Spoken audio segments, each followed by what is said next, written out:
All right, everybody, welcome into the Auburn Live Football Show. Appreciate everybody for joining us. I'm Justin Hokanson. With me, as always, Cole Pinkston and Alan Head. What's up, fellas? Well, I wasn't here last time, so as always, might not be the truest statement ever, but That's true. we're You were here this laid time. out on your couch. Cole, you were here in spirit. That's all that mattered. You know what I mean? But you're here today, and it's an Yeah. Auburn victory. So look, maybe it was a That's good true. luck charm that you laid out last week, right? Yeah, maybe I need to hurt my back again. Might be the way to do it. Or maybe it was just Auburn was supremely talented as comparison to Alabama A&M. But who knows, right? There is that. There is that. Quick shout out to the sponsor of the main sponsor of the show, Session Cocktail, downtown Auburn. Go check them out if you haven't. Great spot right there on Magnolia downtown. Great happy hour, drinks and trivia on Tuesday nights and bingo on Wednesday nights. A great spot to go before or after dinner. A hopping spot on Saturdays for sure. This Saturday, you got a 2:30 game. So after the game, I would imagine a lot of people might roll over there and have a drink afterwards. Awesome spot to just chill out. Lounge settings, not crazy. There's not, you're not packed shoulder to shoulder. So go check them out. Really good friends of the show, Session Cocktails in downtown Auburn. Tell them that we sent you if you run into some of the servers or whatever, and tell them that you heard about it through the show. That would be awesome as well. All right, let's jump into Auburn and Alabama A&M. Auburn wins 73-3. I thought 55-7 was aggressive. Apparently not. That was, I mean, it was worse than I thought. I mean, it was what I thought, multiplied. In that Auburn just came out absolute guns a-blazing. They did a little bit of what I hope in the big plays. I kind of wanted to see a little bit more execution and play count. That didn't happen. I mean, Auburn's time of possession in this thing was insane. Auburn had the ball 18 minutes and 27 seconds. 18 minutes.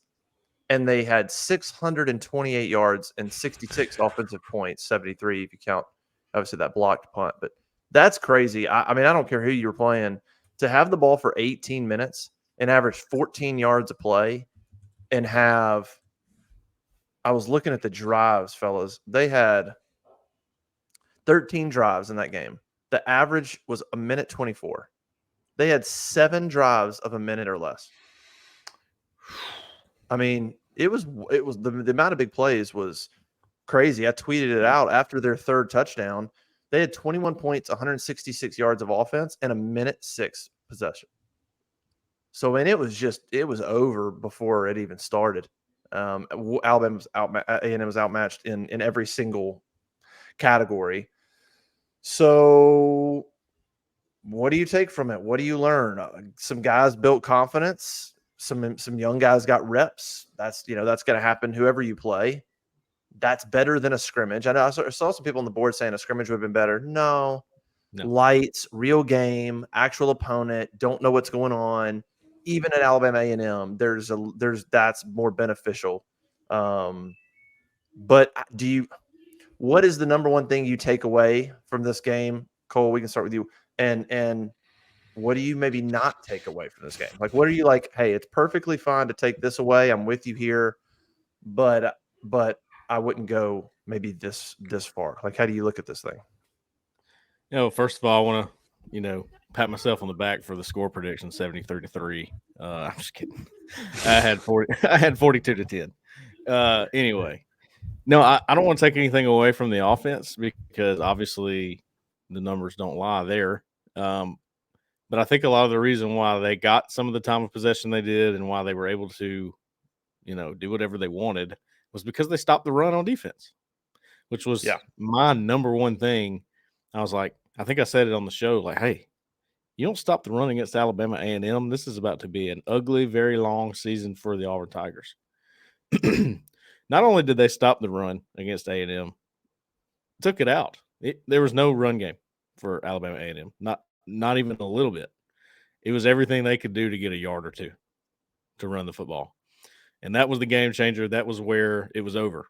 There's nothing they could do, one-dimensional. They're having to try to get these tight throws in because Auburn's coverage was pretty good. Didn't play the ball great in the air. But as far as coverage, I thought it was fine. Pretty obvious that the caliber of athlete for Auburn was far and above the caliber of athlete for Alabama A&M, and that's just the way it is in games like that. It's the way it should be in games like that. You almost want to ask the question, would it have been that way last year? Would it have been so lopsided? Would it have been so obvious how different the athlete is in the game? It's a question, at least. Maybe it would be. Maybe that would be how it was. But I don't know. I'm not sure. It just looks like the operation's cleaner. I feel like everybody's a step ahead of where they were a year ago at this time. I feel like the small details are better, especially at receiver. Quarterback too. Thought there were some things that he did, and Hank Brown, that were maybe some of the finer details of moving forward as a quarterback that they weren't doing at this time last year. I don't care if they were doing it on air; they weren't doing it. So that stuff right there to me were the standouts. But stopping the run, I thought that was very, very encouraging moving forward, because we've seen Auburn play teams of that caliber and give up big plays in the run game, and that didn't happen. Not one big play in the run game that I remember, unless it was late. So I was encouraged by that. What you think, Alan? Yeah, I was looking at big plays, by the way, since you said that.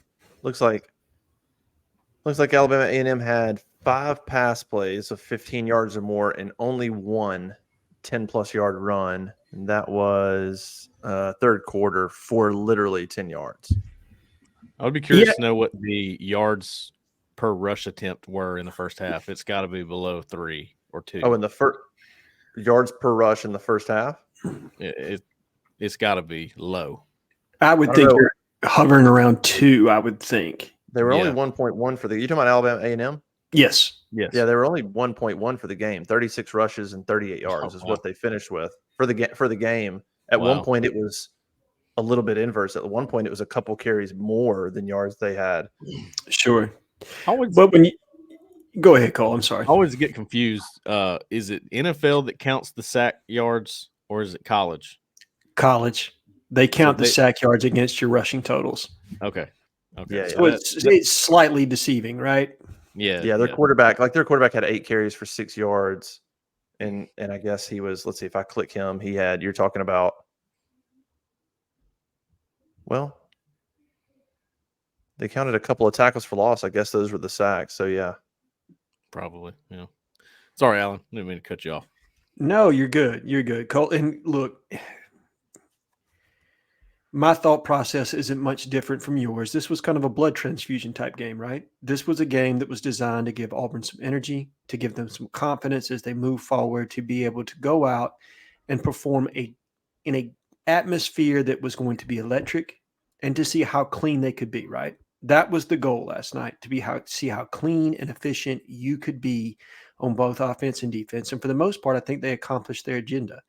Now, it got a little bit like there will be some things from the turnover standpoint that Freeze will harp on, and then when they go to do film study, right? And they'll put it up there and they'll basically say, this is why you can't do this, right? There's some things where Auburn got exposed a little bit, and I think that's good. Yep. But overall, Auburn just basically out-athleted Alabama A&M all night long, and it was apparent at the talent gap. And Cole, you're right. UMass last year in the opener ripped off a massive run in the first quarter against the first team defense. You didn't see that last night. So the rebuilt interior defensive line held up firm against the run, and you didn't even have one of your best pieces, right?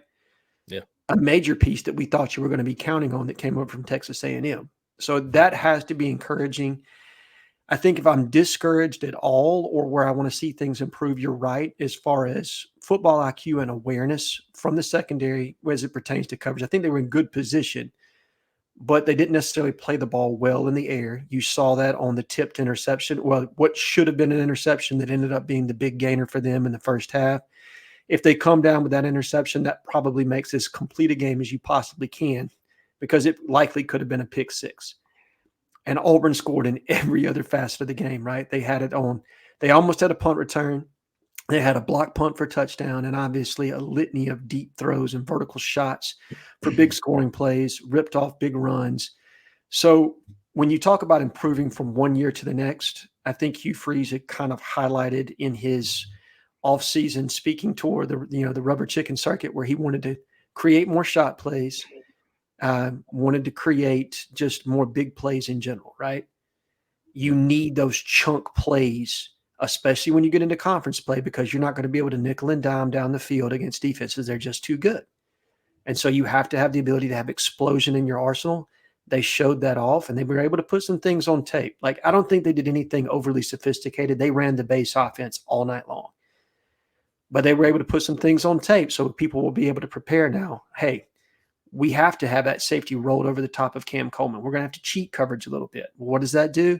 That lightens the box for Jarquez Hunter when you're playing Cal, because last year they committed 7 and 8 to the box almost exclusively all night long because they knew Auburn was unable to take advantage over the top.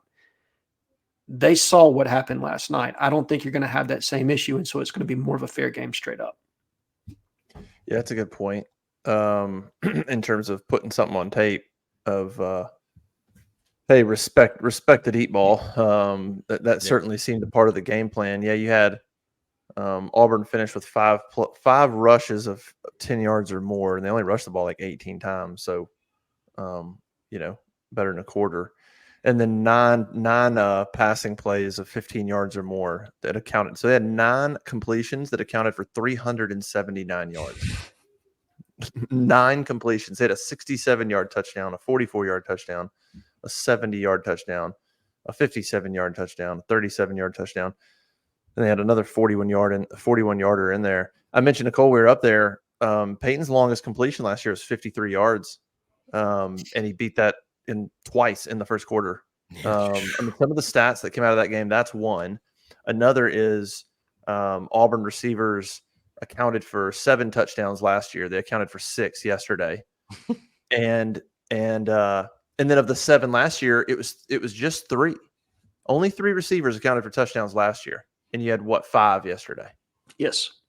So it's just like automatically. That's one where I think you can go, okay, Alabama A&M, but it's just there's some options, which is what we've talked about. There will be a few more options. I mean, positive wise, you take out of it. I thought Peyton looked really good. Like, I thought Peyton threw some dimes. I mean, he had, I think, 2 drops that I can remember. Rivaldo dropped the ball, and I thought Perry's first one was a drop. I mean, had to extend for it, but I thought it went right through his hands. It was a drop. So I'd give him 2 drops. I'd give him 15 for 21 with, for about 350 or so. But I thought Peyton threw some dimes, but man, he had all day to throw it, and he had, some separation to for his receivers to throw the ball. So he looked great. Offensive line, hard to tell. I mean, just so overmatched. They didn't run the ball a ton. Obviously, they had all day to throw. They averaged almost 10 yards a carry. That was just it was so overmatched. It's hard to tell. Defensively, I don't want to be negative. I'm not being negative. I didn't love what I saw. And here we are talking about 1 yard of rush for Alabama A&M. But Hugh Freeze said it after the game, and it made a lot of sense of, like, I felt like something was missing, and one of what was the pressure on the quarterback. You had some tackles for loss. You had 3 sacks, but a couple of those were the quarterbacks took off and you chased him down.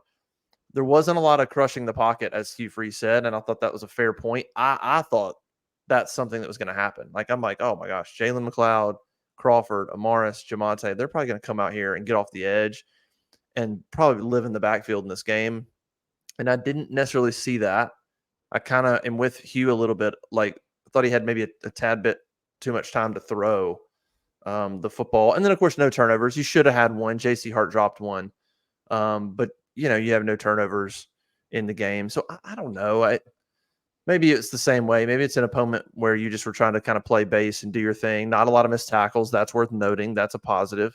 Tackling seemed like it was on point.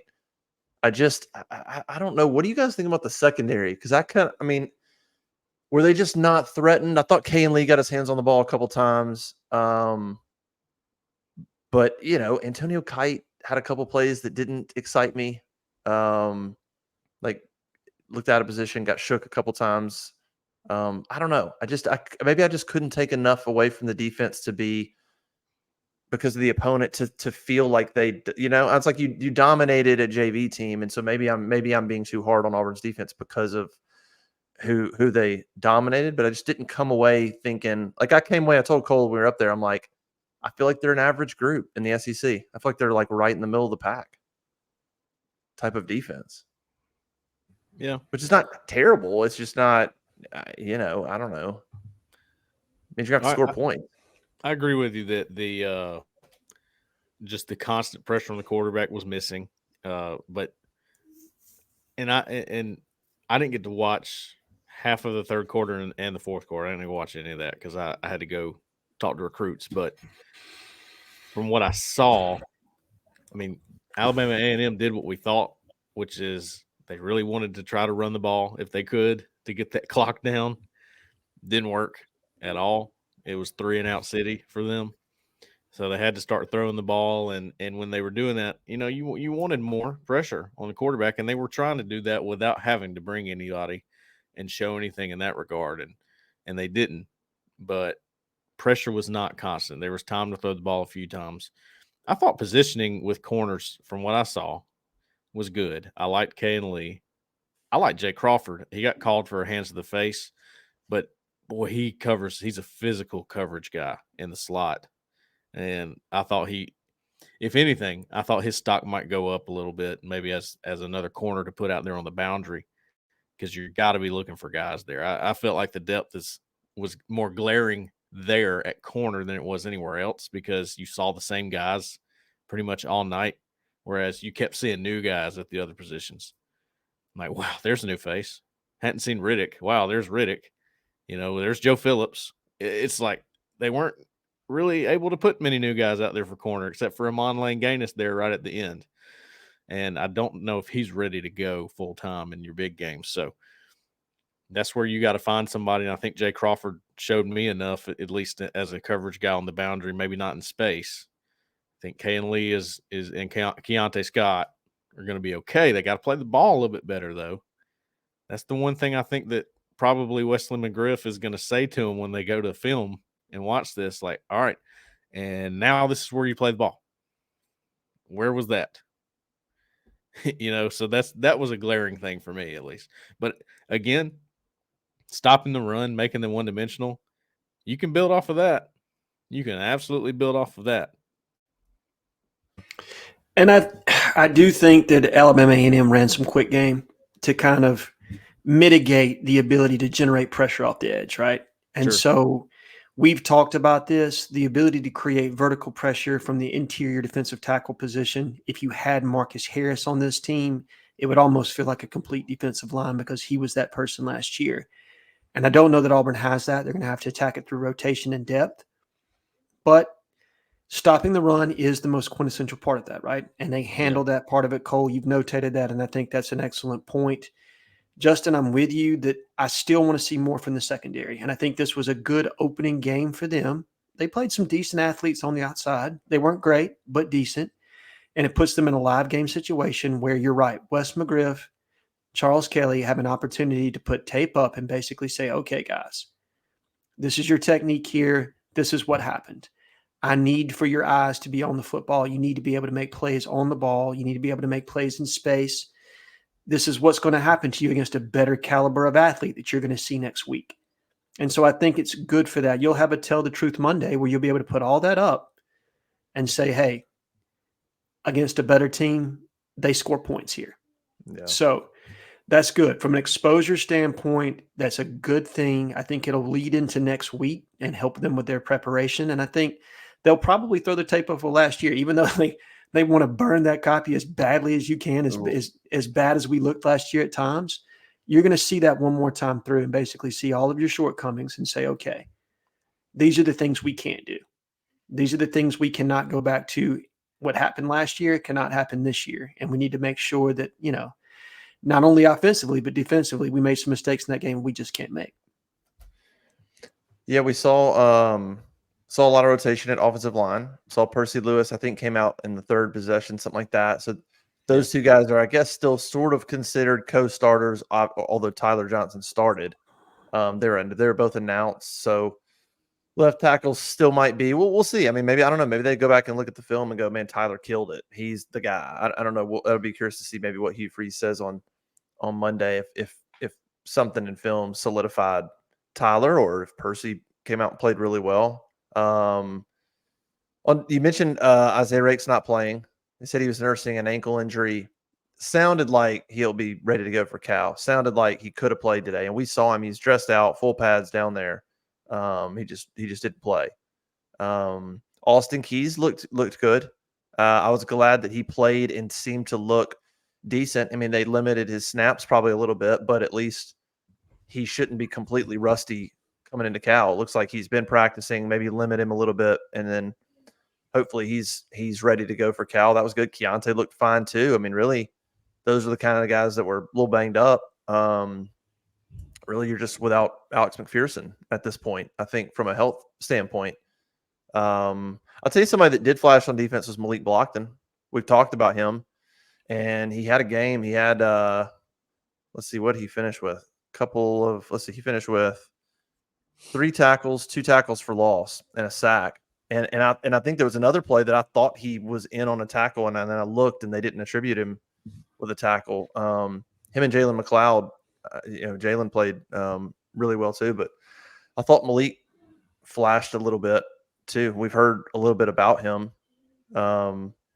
Didn't see a ton from Waller and Williams. They played a little bit late, I guess. Crawford made a play, but I thought Jalen and Blockton were kind of the standouts on that side.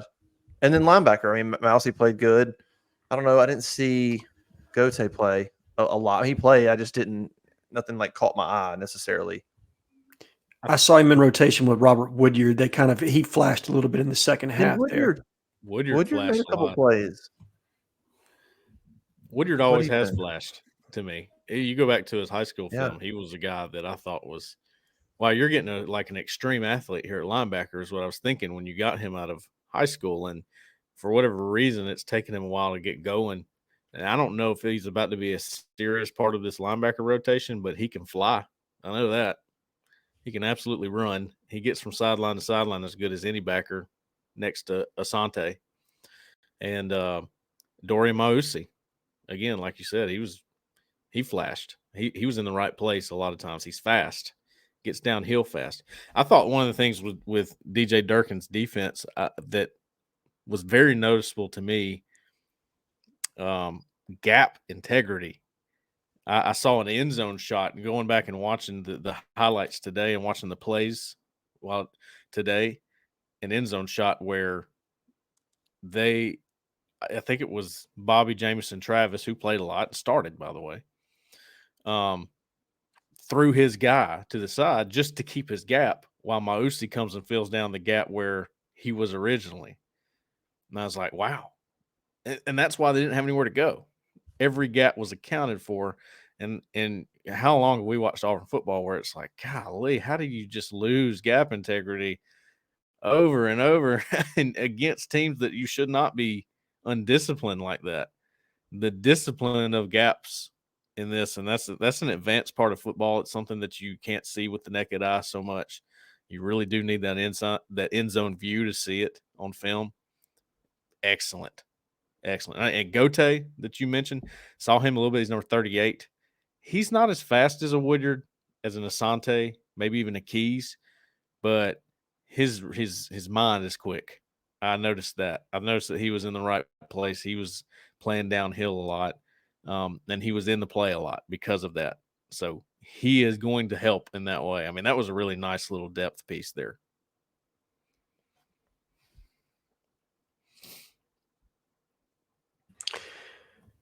No, I can't disagree with anything you said there, Cole.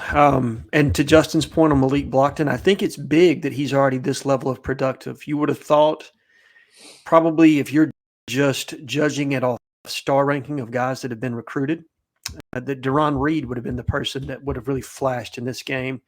But you haven't seen that just yet from him. He's kind of fallen out of the rotation somewhat. And seeing a guy like Malik take a step forward, that's encouraging for the future because right now, Philip Bleedy and a handful of others, they're all seniors. Isaiah Rakes, Jason Jones, these are guys who are going to be moving on after this year. So having Malik Blockton as a building block in this class, somebody that can continue to develop, and if he can be on the Keldrick Falk development plan, that would be fantastic because you could really count him in the rotation next year. But one game in, really good. And I'm with you on Dorian Mausi. I was very impressed with his recognition, being able to, just play ID because things happen so quickly in the front seven. You have to be able to make a decision and be decisive, get downhill relatively quickly. I thought he did that. And you're right. His play speed is a tick up from a lot of people that we had at that Mike linebacker last year, Cole. So that was good to see. Definitely good to see Austin Keys back because I think you're going to need him over the course of the year. You're going to have to be able to rotate 3-4 guys through there just to make sure that you have adequate depth. But again, you're right. The run fits. That was the thing I take away from the defense where I really was encouraged because of the discipline that was applied. You did not see those busts that you typically see, and that's a good thing. Now, against a better team, we're going to see if that same discipline's still there and lies, right? And that's what you're looking at next week. I think it's easy to apply discipline when you're playing a team like this. But when you take a step up in competition, do you still play with that same level of aptitude of this is what I'm supposed to do on each and every play, that same level of dedication and being dialed in the way that you need to, specifically when you get fatigued and tired. But again, to the rotation part of it, they did a good job of rolling bodies, Cole. You're right, with the exception of the corner position. That was the only place they didn't sub a whole lot. Everything else, there was just a very deep rotation by comparison to last year. I mean, linebacker, did they rotate really? Or did they play the same guys pretty much? It felt like the first 4 games. I mean, just think, we know. I mean, really, it was Asante and Larry Nixon most of the time when Keys went down. And then you got Keys back, and it was those 3. And it wasn't much else. And then, man, just think if Robert Woodyard really does come on and he becomes part of that rotation, now you've got Mausi, Keys, Asante, Woodyard, Gote. That's a stable of linebackers. Plus, we know DeMarcus Riddick is going to keep coming on. So you got options. You got options. Yeah. And if you followed along in the play-by-play analysis we did on the site last night, I was calling Malik Blockton Little Marcus because sometimes there's some things he does that look similar to his brother Marcus Harris, the way he disrupts and the way he can slip through gaps and get in there. I was like, wow, I think he's taking a few pointers. I was going to say that was the exact quote I was about to say. I feel like Marcus has coached him up a pretty good bit because there were some crafty things that he did for a freshman that I just wasn't anticipating to see. There's typically some rawness with guys, specifically on the interior, but I thought that his hands were good last night. I thought he did some things playing with angles. Just kind of some advanced technique there on the inside that I was not anticipating. So I'm with you. It's definitely benefited him, I think, to have Marcus Harris as his older brother kind of coaching him up a little bit. Definitely. Yeah, I was it's a good comparison, yeah. And Malik's just a big, strong looking guy. Like you know what I mean? The same way Marcus was, you're just like he's just naturally a big, strong body. One of the things I put in the report card that I don't know. I mean, I guess people saw it, or I don't remember it getting talked about a ton. I don't remember Hugh being asked about it after the game. Was third down defense. Alabama A&M was 2 for 16 on third down. Oh, wow. That's something to hang your hat on. Yeah. No matter who you're playing, third down, 16 third downs, and they converted 2. One was a 3rd and 9+. I don't remember that one, and one was a kind of a mid range. But that's pretty impressive. I mean, you had them 8. They were averaging 8 yards to go on third down. Auburn was averaging 4.5 yards to go on third down. You look at some of the advanced stats. Auburn had 316 yards of offense on first down. Half their yards. They averaged 13 yards a play. Of course, that helps. The second and third touchdown were both one play. So it was literally first down, bomb. So yeah, that was pretty impressive to see. They did have the one turnover. They had 4 first down touchdowns. Auburn did. So they got out there on first down and let it fly, which will be interesting to see if that's sort of a trend or if that was just because you're playing Alabama A&M, or if they're going to come out and try to be super aggressive on first downs. Obviously, you get against tougher defenses and you get super aggressive on first down, and you could be playing behind the chains a little bit. Peyton looked great. Any concerns, anything? I mean, I thought he looked really good. I don't think there's anything to take from that other than he looked really confident. I thought he was really decisive, getting rid of the football. I remember maybe 2 passes where he held the ball a tick too long. Maybe the Malcolm one really early that was incomplete, that looked like he maybe worked his way through, and then by the time he got to Malcolm, it was a little too late. But maybe he did that right, and I don't know. And then Lambert Smith, maybe should have either, like you said, hit Robert Lewis immediately, or just picked Keandre out early and he kind of let it sail. But other than that, man, he looked really confident and really decisive throwing the football. I mean, he threw some great passes. Cam gets in the end zone. Perry gets in the end zone. Malcolm gets in the end zone. Keandre scored twice. Yeah. I mean, I thought he looked great. I think there's so many things going on that again, it's like the gap integrity. The naked eye cannot see this. The average fan watching doesn't know it when you're watching, even though, we break it down to the 10th degree at Auburn Live. I don't see it until I've had to watch it 10 times until I start to see some things that are underlying that he's either doing or not doing. And I mean, a great example is Jarquez Hunter's touchdown run. Peyton Thorne gave it on that play. It was a read. And honestly, the end, I mean, he could have pulled that, but he saw pre-snap that number 12, who was an alley nickel linebacker, whatever you want to call it, had the body language that he was coming from the edge. So he gave it, and he knew it before the snap. And that gives you points, right? Like, hey, that's a point scoring play that we talked about this with the points on our show, Justin. Like, one touchdown away. If Auburn averages one more touchdown a year, you're probably talking about 8 or 9 wins. That's a touchdown play where he made a good decision, right? Yeah. It's that kind of stuff that I thought he handled and did really well. Now, the reason why you see Hugh Freeze just jump all over him when he makes a bad decision is because he knows he's better than that. And I don't know for sure if he made a horrible decision, because Keandre Lambert Smith was open. It's not like he wasn't open. Yeah, it's a bad throw. But he seemed to say he wanted him to be more decisive. He described that play saying it should have been his first read. He knows that should have been his first read, and yet he made it like his third read, and then he overthrew him. But you're right. His point is those plays in big games, that was a third down play too.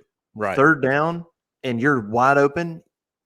You quite literally, you cannot. Auburn doesn't have the margin of error to mess around with too many of those misses. And so I think it speaks to how good Hugh Freeze thinks Peyton can be, and certainly just Freeze's expectations in general. His expectations for the quarterback position are through the roof. Like he wants damn near perfection. I mean, it's like he wants just the right decisions made every single time, and then the right plays. And so it's fine. But if anybody can handle it, it's Peyton. The guy's played a million snaps of football, and so you can get on him a little bit like that. He's mature enough to take it and deal with it and move on.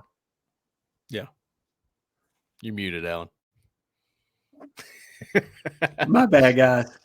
Part of that's gamesmanship on Hugh's part, because when you play an inferior opponent, and this is not me taking a shot at Alabama A&M, but it just is what it is, right? You don't want guys to walk away from this thinking that they've made it. You need to keep them grounded in something. You're looking for mistakes. Nick Saban is famous for this, where he would chew somebody's ass for something. You would have thought the world ended and they'd be up 59-0 against somebody. Yeah. Hugh had some of that going, and he wants to make sure that Peyton is, taking this seriously, knows that he hasn't arrived at this point. There's still a lot to go there. And so this is just a way of grounding him. But Cole, you were talking about Peyton's recall, or that's what Ken Austin would have called it. because they've probably repped that play 9,000 times in practice. If this happens, if that overhang linebacker is going to come downhill and show the blitz, you're going to give it right here. And so it paid off. And so his game experience to me is really kind of starting to pay its way forward because he understands the offense better. I think the operation was better overall. Things were smooth. I haven't heard us talk about this yet, but there was no discombobulation of who's calling plays. Everything seemed effortless from that standpoint, even if they are kind of banking things off each other. And for anybody that's ever been on a headset, yes, you have multiple people talking at one time, and then you make a play call, right? Or you're having your offensive coordinator pull two in advance and say, okay, give me one run, one pass, or one RPO, or whatever you've got, and then we'll make a decision and call the play. But I thought everything was very smooth last night from that standpoint. Can't complain. Again, it's an opponent that you did what you needed to do. You looked clean. You played efficient. And now we'll see how that pays its way forward against Cal next week. And I want to say one more thing about Thorne before we move on to that. Two plays stuck out to me, and I wanted to point those out. The hitch and go to Cam Coleman, that was a touchdown. Yeah. Now, you mentioned the play, Justin, to Malcolm Simmons. I felt like he held the ball too long on that play. The one that was real early, that a little bit behind Malcolm Simmons on a post, probably would have been close to a touchdown. Yeah. A little bit late on that one. Now, you go to the hitch and go. He threw that ball as Cam Coleman was faking the hitch just about. Yeah. That's a good sign because the corner was still about 3 yards off of Coleman to where you could hold that ball too long, essentially, and not get the ball off and not get it, not score. Again, there's some more points. I thought that he threw the ball in great timing a lot of times, which was something that he struggled with big time, even against UMass last year. Yeah. Like you notated, Alan. So, yeah, that was a big play. And then the rub route for a touchdown to Keandre and Lambert Smith was another one. He threw it right as the rub was happening. He just threw it. He knew where he was going to be. Keandre and Lambert Smith hadn't even turned around yet. He knew where the spot was. That kind of stuff is going to pay off. Yeah, he threw some. The bombs to the one to Perry, the ones to Dre, those were nice. Were phenomenal throws. I mean, he put it out there. He had space to lead them, and he helped create even more separation than was already there with where he placed the ball. And maybe his best throw I thought was the one to Dre where he stepped up in the pocket, and he threw it moving forward down the middle. Nice. Was I mean, that could not have looked more fluid. I mean, he steps up while he's moving and just flicks it, perfect spiral, leads Dre out there a little bit. That was a crazy good throw. And we should also give credit to the pass protection too, because it was great on those plays. Did they get sacked? Were there any sacks? No. They Zero. Yeah. And there was at least two times where it was, I thought, a blitz maybe from a Mike linebacker or something from A&M and I want to give a shout out to Damari Austin. He picked it up, son. One time he cut a guy one time. It was beautiful. It's legal, by the way, in between the tackles. Fantastic job. And then another time he just met the guy in the hole and sort of ran him. And it was going to be a free blitzer if he doesn't do that right at Thorne. And that, again, you're talking about the operation here. That's what makes it clean, that kind of stuff. And y'all know my gripes about running back pass protection. It's one of my biggest pet peeves in the world. I've actually had the chance to coach that before, and it's very particular. And if you don't do it right, if you don't attack it, you have to be the aggressor in that situation as a running back. And I thought that Auburn's running backs have been very passive. And maybe they will be in a bigger game. But right now, at least in the film we have, Damari Austin was head hunting as a pass protector. And that's what kept Peyton Thorne clean enough to make throws like that too. Yeah, you had 5 penalties in the game for Auburn. They had an illegal formation on looks like on a punt. They had a hold in the fourth quarter that brought back a pretty good run by Sean Jackson, 23 yards. They had a roughing the passer on Sherrill Carter. Yeah. They had a pass interference on Kay and Lee that I didn't see in real time. And then they had hands to the face on Jay Crawford. So pretty clean overall. I hate to end the game with a couple turnovers the way they did. But I think I don't know. I think the Cal game is just, it's just such a test. I mean, you just look back last year, right? They beat UMass 59-14. They scored 8 touchdowns. I mean, UMass is better than Alabama A&M. Yeah. They beat UMass 59-14, scored 8 touchdowns. They turned around the next week and win 14-10 and barely get 2 touchdowns. I mean, it needed a fourth quarter drive, to get to 14. Turn around the next week, put 45 points on the board against Samford. Peyton Thorne went off that game. They had 6 offensive touchdowns. You're like, oh, that was the first game last year, that Samford game where it was RPO heavy. You're like, that's what it should look like. They turn around the next week and lay an egg at Texas A&M and score 3 offensive points. So we all know this offense is better. I'm just saying, like, we got to get into this. We got to get into this Cal game because we saw last year this dominant performance, and you turn around and you literally can't move the ball on Cal, and then you do it against Samford, and then you literally can't move the ball against A&M. So, got to see it. Got to see it against Cal. I'm fascinated to see. I didn't see. Did Cal struggled a little bit, didn't they? With UC Davis, they did. It was a game going into the second half. So, FCS opponent, I think UC Davis is probably a better program than Alabama A&M. They play out in the the Big Sky out there, the Big West, one of the two. I'm not exactly sure, but it's a game that they play quite often. They're both in Northern California there, so there's some familiarity with the two. But I'll be interested. Cal added a lot of pieces in the transfer portal, Justin. It's a situation where there were a lot of national analysts that gave them a lot of credit for the pieces that they did add. I thought what little bit I did see offensively, they struggled. They lost their offensive coordinator in the offseason who went to Baylor, if I remember correctly. And they replaced him with the offensive line coach, Mike Bloch, who, believe it or not, is from the Philip Montgomery tree. He was the offensive line coach at Tulsa under Montgomery, and then the OC at North Texas for a little bit. But he's now the OC, and they've got Sterling Gilbert, who's out of the Art Briles tree that's coaching quarterbacks there. So probably a little bit of some familiarity there as far as new play caller, new play design, things like that. That may have affected them somewhat, but it'll be interesting to see what Cal brings to Jordan-Hare. And I think most of our issues last year were offensive.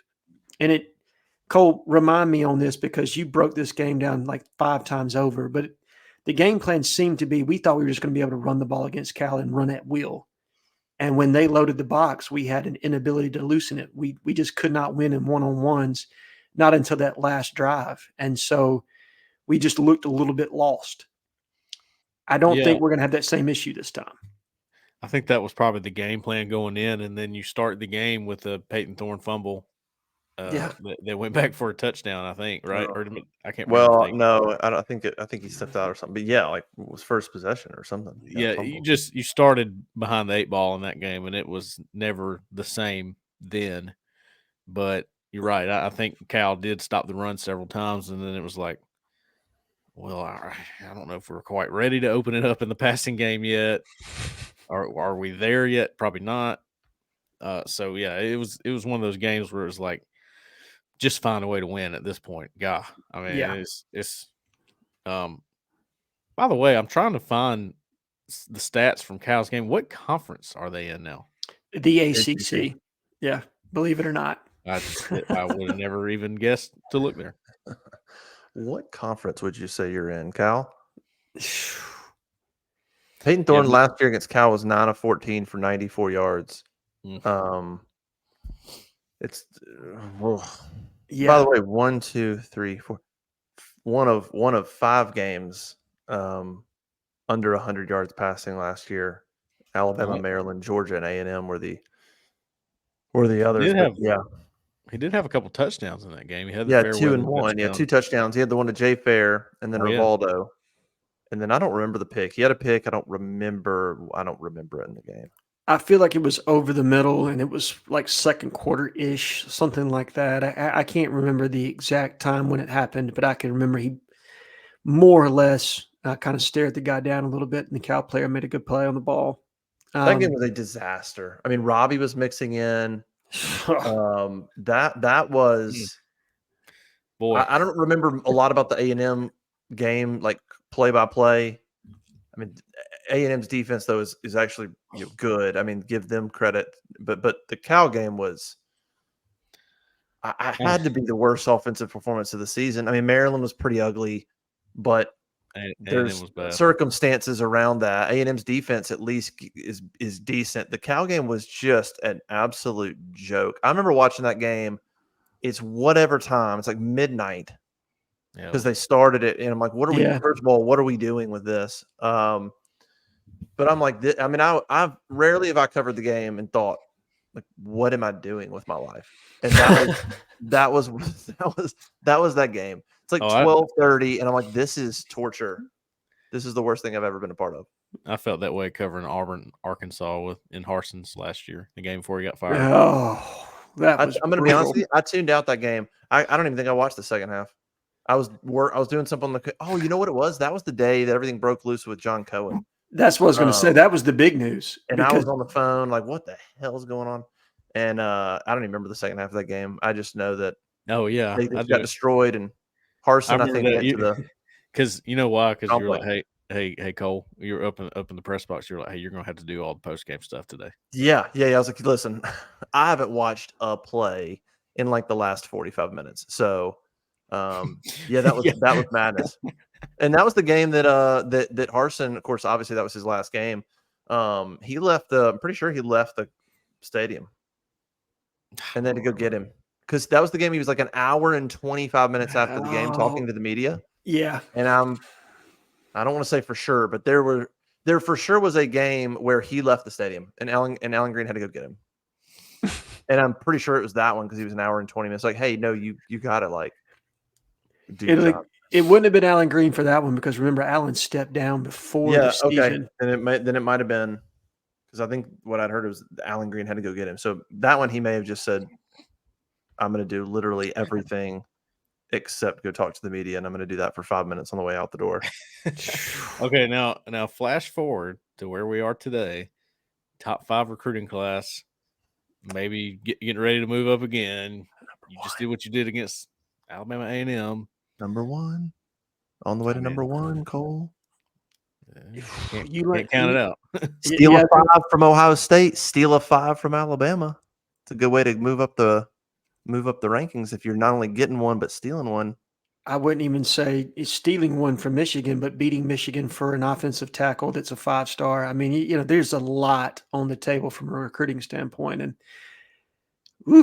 just a lot that can be accomplished at this point. I would have never thought that Auburn, that number 1 would be on the table. Like, honestly, in my lifetime, I think probably 09 and 2010 are the last times I thought that was even doable to land a top 5 class. And now you're not even talking about top 5. You're talking about pushing top 2 if you get what's on the board. Yeah. And yeah, you're right. Never mind. I don't want to get into that. No, Justin, say something. I don't want to get into yeah. Good call. I got something for you, Justin. Yeah. On Are We Ranked here? I was looking at this today. Yeah. Our boys. Yes, which is awesome. I've really been digging into that lately. Are We Ranked? Check that out. We put embeds in some of the stories now, so you can click on it and check it out. But here's some stats from the California UC Davis game that are of interest, at least to me. I mean, it's crazy. All right, California wins the game 31-13. You would assume California had more total offense, right? Wrong. UC Davis, 305 yards of total offense. California, 283. Now, how often that doesn't happen a lot where you win the game 31-13 and you have less total yards. All right, going even further. UC Davis, 221 passing yards. Cal, 179. UC Davis was 4 of 13 on third downs. Cal was 2 of 13 on third downs. Oh, that's not great. How did Cal score? They get some defense. They get kick return for touchdown. I think they had a big kick return, but other than that, Cole, go ahead. Well, Cal was +2 in the turnover margin. They 3 turnovers for UC Davis, and that's the kicker. I mean, that's the bottom line. I mean, UC Davis ruled time of possession, 30 minutes and 16 seconds of possession in this game. So, I mean, those are crazy stats for a game like that and the way it ended up. But it's probably, I would guess that game was a little bit closer than the score indicated. I didn't watch it, but I don't know. You definitely don't want to look at that. That's what rat You poison convinced is. me. Auburn's going to blow them out. You convinced me. Just I'm- write them. I just made the decision. I'm not trying to convince you. Don't put that on me. 34-13 Auburn. Now, and I'll make the counter argument. Don't make too much out of week 1 games either. No, you don't want to do that either. Yeah, No, the most. you guys aren't listening. Did you not? I'm gonna make everything out of what I saw against Alabama A&M. Oh, I see. And what you just told me about UC Davis. That's There you go. obviously The Auburn's sarcasm gonna was roll. just a little too thick for me to pick up on there. They're gonna roll. I do think it's gonna be. We'll talk about it later on, but I do think Cole. It's gonna be. It's a good setup for Auburn. I think they're going to be fired up. They're going to be – everybody's going to think about how poorly they played last year. A little bit of a revenge tour type feel, I feel like, from Auburn and from Hugh Freeze. And, a totally different operation. Like you get it at home at a normal time of day. That helps a little bit. Yeah, I think it's just it's early for my prediction. I mean, we'll do this on Friday, but yeah, I think Auburn's an early 13-point favorite. I'm very much leaning towards Auburn covering. Yeah, I think I am too. Like I said, we'll get into it more. But by the way, Zach chimed in on UC Davis and said they are a significantly better FCS football team than Alabama A&M. Oh, no doubt. Which is interesting. I don't know much about. All right, here's the other thing I wanted to tell you. So I pretty early this morning, I think they released some early betting lines as early as like, I don't know, 10, 11 o'clock last night. Woke up and I saw some betting lines, went ahead and wrote that story, and it was at 10.5. It was as low as 9.5. Auburn. And now it's crept up to about 12.5. It's even as high as 14.5 Auburn. So it's creeping up, that line. Mm-hmm. I'm telling you. I thought I saw 13, I would take Auburn 13. 14.5. Obviously that's sort of on that's a number that's a little, but I'm very much leaning Auburn by 17, like in this game, to cover. I think they're going to carry over this momentum and this confidence of a new season, a little bit revenge tour type deal. Cal's not going to see the same operation they saw a year ago. I really believe that. I think Auburn will end up beating them 37-14, 37-17. And funny enough, Justin, when we talked about it last week, and Cole wasn't here for this, but what you wanted to see out of the Cal game, because we didn't make much about Alabama A&M, but we did talk a little bit about Cal, is if Auburn wins that game by double digits, 14 to 17 points, well, now you're thinking that 8-4 is a realistic possibility, right? They win that game by 3, maybe 7 points, something like that. You're thinking, maybe we're a little bit closer to 6 wins. So the proof's going to be in the pudding here. And if Auburn can do exactly what you're talking about, win that game by 17 and have it in hand pretty much the entire way, I think people are going to really start to kind of feel positive. And then the only thing you don't want to have happen is that you get too high and you've got Arkansas coming in and you lose track of that game between, Cal and Oklahoma. You want to make sure that you're prepared. And I think they will be for their SEC opener. But I'm with you. A convincing 17-point win with Cal goes a long way with me on a litmus test of, hey, this is really feasible for Auburn this year. We talked about what were the expectations, or what were the one or two things you wanted to see me, you, and Jeffrey, Justin, on the modcast. And I said, stop the run and yak yards after catch. And they handled that. They absolutely took care of business there. Yeah. I just, with Cal, I put a post up probably 4 or 5 months ago where I was like, hey guys, that game kind of bothers me a little bit. Not going to lie to you. And I got berated, and that's how that goes sometimes. But I mean, I don't know if I'm necessarily feeling a whole lot better because of what I just saw with Alabama A&M, but I do feel a little bit better, if that makes sense. You don't want to harp too much on it. You have to be very careful with that because I think there's an interesting thing that Free said in the press conference last night. Somebody asked or made the statement, hey, you guys were like 60-ish, 40-ish pass run ratio in this game. And if you really think about it, it makes sense. If you go through everything all the way down to like what promises did Auburn have to make to get some of these receivers here? Okay. Probably, hey, we're going to throw you the ball. I'd say that was probably a big promise.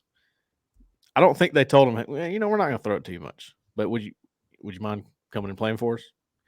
I don't think that's the way it went. That's just the way I'm gonna guess, right? They probably said we're gonna throw you the ball a lot. We're gonna pad your stats. We're gonna get you the ball through the air, throw you the deep ball.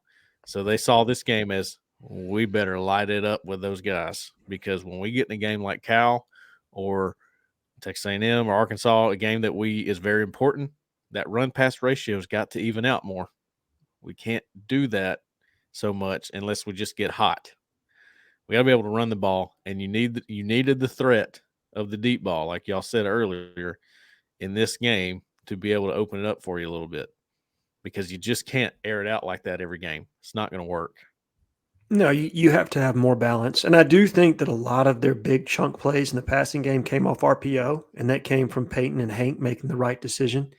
Yeah. So some of that will carry forward, but I'm with you on needing more balance as it pertains to kind of play call. I think it was pretty intentional that we're going to air it out, not just because of promises maybe they made to the receiver corps, but think of who was in attendance from a recruiting standpoint last night. If you're Deuce Knight and you're there, what is Hugh Freeze what message is he trying to send you? Hey, these are the weapons you're going to have for the next 2 to 3 years if you come to Auburn. This is what these guys can do. This Cedarian Morgan. Yeah, this is the talent I can put around you. So exactly, Cedarian Morgan is another guy that's extremely high on your board for 2026. Hey, you could be the next one in line, right? Yep. So a lot on the line there, and it was just good to showcase a lot of different things. But I'm with you, Cole. You're going to see some more 12 personnel when you get against Cal. Not as much 10, which is what you got. It surprised me. I mean, you came out in 10, right? They went empty the first drive. I know, which shocked me completely by comparison to what you saw schematically last year. And from a personnel grouping standpoint, and they probably didn't feel like they could go empty last year a whole lot. So no. I do think that you'll have some more 12, maybe even some 13, but you'll have a good mixture of various personnel groupings. But it was good to put that on tape. We talked about that again, being able to have those vertical shots, being able to empty it out, showing different looks from what you had last year to make Cal have to prepare for things that they wouldn't necessarily have had to account for if you go to a little bit more of a vanilla game plan. So it was good to put that eye candy out there, put some different personnel groupings, and give guys an opportunity to make plays, and they went out and they made them. Deuce Knight, Cole. I'm sure you've talked about Deuce wearing 2 because Cam, he loves Cam. Number 2. Oh yeah, he does. Yeah, that's why he wears 2. He won't be wearing 2 at Auburn if he were to choose Auburn. I do hate to break that. I like Walker at the number 9. By the way, I saw him out there warming up in 9. I like Walker in 9. Fits him. I like Simmons at 11 personally. Yeah. I like that whole move. I like Walker wearing the 9 works. Malcolm wearing 11 works. Yeah. We didn't even mention Sam Jackson's touchdown. That was sweet. Dude. Well, you know what my favorite part about that play was? And I should have added this to my pet peeves list the other day. I forgot about this one. It is now on my list if we update that. When there is a free play and a quarterback does not throw it to the deepest route. Pet peeve. Hank did that for sure. Well, he threw it. He just, hey, there's 2 receivers down there. Chunk it. I was going to say, like, I don't even think Sam was the person it was designed for on that one. I believe he was aiming for the other receiver there, and Sam just went up and made a play, dude. Yep. It was a nice play. All right. Hey, real quick before we get out of here, I need to mention Game Time, sponsor of ours, gametime.co. If you're looking for tickets for Auburn Cal, go to gametime.co, check them out. Promo code is on3. It's not War Eagle. I got that wrong last week. It's on 3. and you get I think 20% off or $20 off. I don't know. Go do it, and you'll figure it out. But you get a discount on your first one. GameTime.co. Great place to get tickets for games and concerts and all that good stuff. If you find tickets somewhere else after you buy tickets on GameTime.co and they're better price, or it's a comparable ticket at a better price, they'll refund you 110% of your of what you pay. So go check them out. GameTime.co. Download the app and use the promo code on3 and get a discount on your first purchase. All right, Alan, we won't have you for the modcast. You got an early Auburn Cal prediction. Early prediction is going to be 35-10 Auburn. Oh, it's a beatdown. I'm at 37-20 right now. That's where I'm at right now. I'm at 37-20. We'll see how it changes throughout the week. That's where I'm at. I think Cal slings it around enough. Jade Knott's a good player, But he got injured, so that's the thing. I don't know if he's going to be available. Really? He got injured at the end of the game, so I'm going to be interested to see if he's available. Right now, I'm anticipating that his ahead. numbers were poor. We've seen him. That guy can play. That is one of the best running backs in college football. I mean, he's up Auburn there. did a good job against him last year. Yeah, he had 49 yards. Yeah. On 14 carries, so 3.5 is that what his yards per carry is? And 2 touchdowns. So he had 2 touchdowns, but that's not the numbers you would expect to see out of a guy that talented, right? Absolutely not, which makes me think they've got some offensive line issues, or maybe it was just schematic. Maybe they just weren't on the same page. I don't honestly know.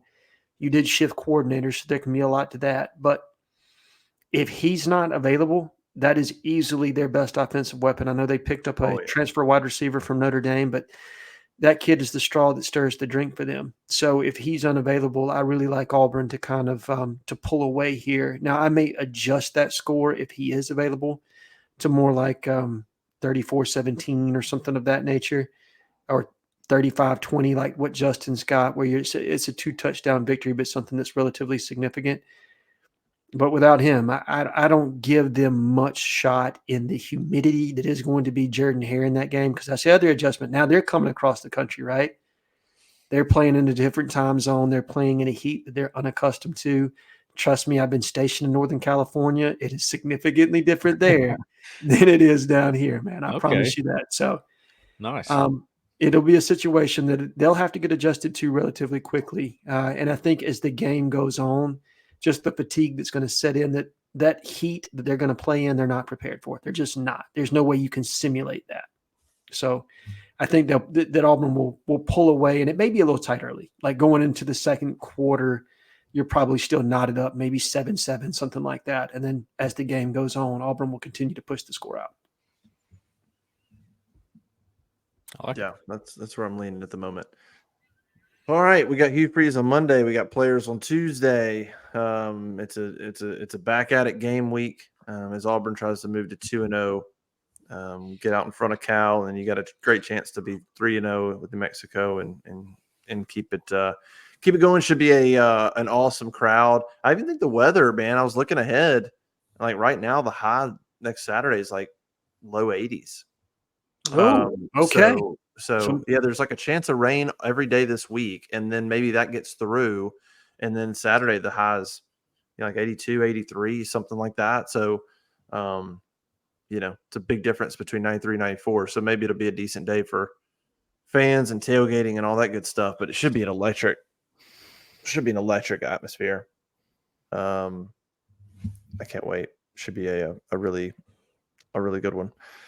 All right, let's get out of here. AuburnLive.com. Subscribe. Auburn Live YouTube channel. Go be a part of Auburn Live Plus to get exclusive videos there as well, interviews and additional recruiting content and all that good stuff. So join one place or the other. I would do AuburnLive.com because you get the YouTube videos and all the content.